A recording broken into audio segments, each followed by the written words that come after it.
त्यात महाराष्ट्राच्या थाळीमध्ये किंवा ताटामध्ये डाव्या बाजूला असणाऱ्या चटण्या आपल्या तब्येतीसाठी किंवा आरोग्यासाठी खूप जास्त फायदेशीर ठरतात. चटण्यांची क्वांटिटी अगदी कमी असते, पण आपल्या शरीराला याचा फायदा खूप जास्त होत असतो. म्हणूनच अगदी चमचाभर जरी ही चटणी कुठली असो, मग शेंगदाणा असो, कारळ्याची असो, किंवा मग आज मी तुमच्यासोबत जी खूप साऱ्या छोट्या मोठ्या आजारावर बहुगुणी असणारी कढीपत्त्याची जी चटणी आहे त्याची रेसिपी शेअर करणार आहे.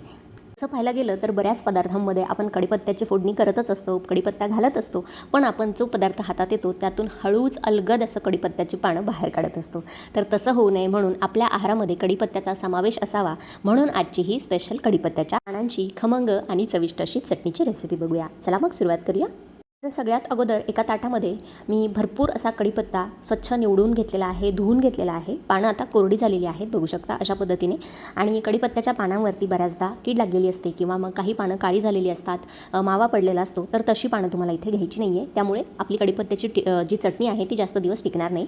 त्यानंतर ही कढीपत्त्याची पानं मी 1 ते 1.5 तास सावलीमध्ये सुकवून घेतलेली आहे, बघू शकता अशा पद्धतीने. हलक्या उन्हामध्ये सुद्धा तुम्ही सुकवू शकता, पण सावलीतच पंख्याखाली हलकीशी सुकवून घेतली आहे. जर नाही सुकवून घेतली तरीही चालेल, पण कढीपत्त्याची चटणी छान महिनाभर टिकावी यासाठी मी हलकेसे हे पानं सुकवून घेतलेले आहेत. त्यानंतर गॅसवरती एक कढई ठेवलेली आहे. कढईमध्ये अगदी अर्धा चमचा तेल घातलेला आहे. अजिबात तेलाचा वापर इथे होत नाही, एकदम कमी तेलामध्ये ही चटणी तयार होते.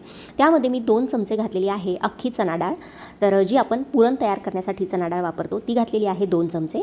त्यानंतर मी इथे 1 टेबलस्पून म्हणजे 1 मोठा चमचा भरून घेतलेली आहे पांढरी उडदाची डाळ, तर जी आपण इडली वगैरे डोसा बनवण्यासाठी डाळ वापरतो ती इथे घातलेली आहे 1 ते 1.5 टीस्पून.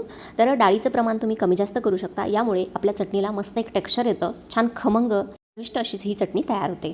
तर 2 ते 3 मिनिटांसाठी आपण मंद गॅसवरती ह्या ज्या डाळी आहेत त्या व्यवस्थितपणे तेलामध्ये परतून घेणार आहोत. अतिशय कमी तेलाचा वापर मी इथे केलेला आहे. या चटणीमध्ये खूप जास्त तेलाचा वापर होत नाही. त्यानंतर मी इथे अर्धी वाटी घातलेले आहेत शेंगदाणे, कच्चे शेंगदाणे घेतलेले आहेत. शेंगदाणेसुद्धा आपण डाळीबरोबर 2 मिनिटांसाठी मस्तपैकी इथे तेलामध्ये परतून घेणार आहोत. सगळं साहित्य एकाच कढईमध्ये अगदी बनवायची जरी म्हटली ऐनवेळी घाई गडबडीच्या वेळेस तर 5च मिनिटं या चटणीला लागतात. तर ही चटणी नक्की एकदा तुम्ही तयार करून बघा. त्यानंतर मी इथे 2 ते 3 चमचे घातलेले आहेत पांढरे तीळ. शेंगदाणे थोडेसे परतून झाले की मग तीळ घालायचे.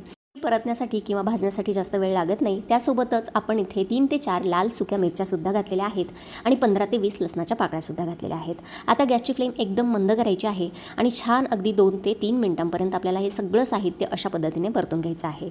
आत्ताच ही चटणी तयार करतानाच अतिशय खमंग असा वास मस्त घरामध्ये पसरलेला आहे. बनवायला खूप जास्त सोपी आहे. 5 मिनिटाच्या आत तुम्ही ही चटणी तयार करू शकता आणि याचे फायदे तर खूपच आहेत.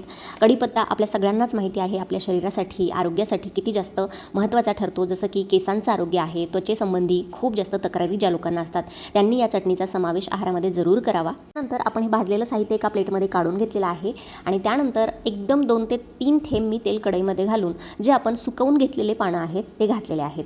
कढीपत्त्याची पानं इथे सुकवूनच घ्यायची असं काही नाही आहे. तुम्ही ताजा हिरवा गार कढीपत्ता स्वच्छ धुवून कोरडा करून इथे वापरला तरीही चालेल. कढीपत्त्यांच्या पानांमध्ये भरपूर प्रमाणात लोह असतं, आयरन असतं, फॉलिक ॲसिड असतं किंवा विटॅमिन ए आहे, बी आहे, सी आहे.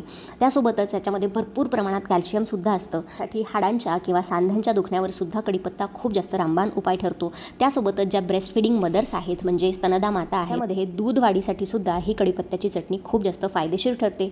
तर अशा पद्धतीने आपण हा जो कढीपत्ता आहे 2 ते 3 मिनिटांपर्यंत मस्त कुरकुरीत होईपर्यंत गॅसवरती अशा पद्धतीने परतून घेतलेला आहे. त्यानंतर मिक्सरचं छोटं जार घेतलेलं आहे, त्यामध्ये आपण हे सगळं साहित्य थंड झाल्यानंतर घालून घेऊया आणि मस्त पल्सेसमध्ये तुम्हाला 1 ते 2 मिनिटं याला छान बारीक ग्राइंड करून घ्यायचं आहे. खूप जास्त फाईन याची पेस्ट करायची नाही आणि एकदमच मिक्सर चालू ठेवून सुद्धा ही चटणी बनवायची नाही, नाहीतर मग याचं तेल रिलीज होतं आणि खूप जास्त पेस्टसारखं याचं टेक्स्चर होतं. त्यामुळे थोडासा मिक्सर चालू बंद करूनच अशा पद्धतीने ग्राइंड करायचं आहे.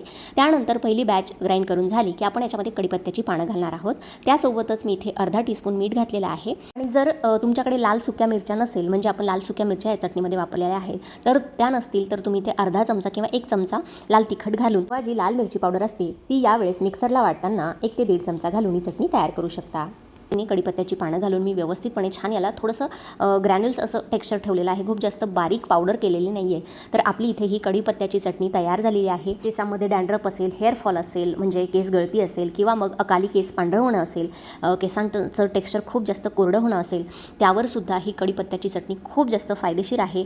अगदी रोज तुम्ही 1 ते 1.5 महिना जरी या कढीपत्त्याच्या चटणीचं सेवन जर केलं तरीसुद्धा तुमच्या आरोग्यामध्ये तुम्हाला खूप जास्त चांगले बदल होताना दिसतील. तसंच वजन नियंत्रणात ठेवण्यासाठी किंवा बॅड कोलेस्ट्रॉल घालवण्यासाठी, मधुमेहांसाठी किंवा जे डायबिटीज पेशंट्स आहेत त्यांच्यासाठी सुद्धा ही चटणी खूप जास्त गुणकारी आहे. तर अशी ही 5 ते 7 मिनिटात तयार होणारी कढीपत्त्याची बहुगुणी अशी चटणी नक्की तुम्ही सुद्धा करून बघा आणि चवीला सुद्धा अप्रतिम लागते. मस्त तुम्ही तेल टाकून किंवा कोरडीसुद्धा भातात, वरण भात असेल त्यासोबत मिक्स करून ही चटणी खाऊ शकता.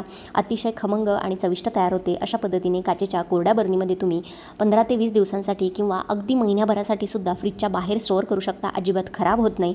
तर नक्की ही कढीपत्त्याच्या बहुगुणी अशा चटणीची रेसिपी ट्राय करा आणि मला कमेंट सेक्शनमध्ये सांगा की आजचा व्हिडिओची रेसिपी तुम्हाला कशी वाटली.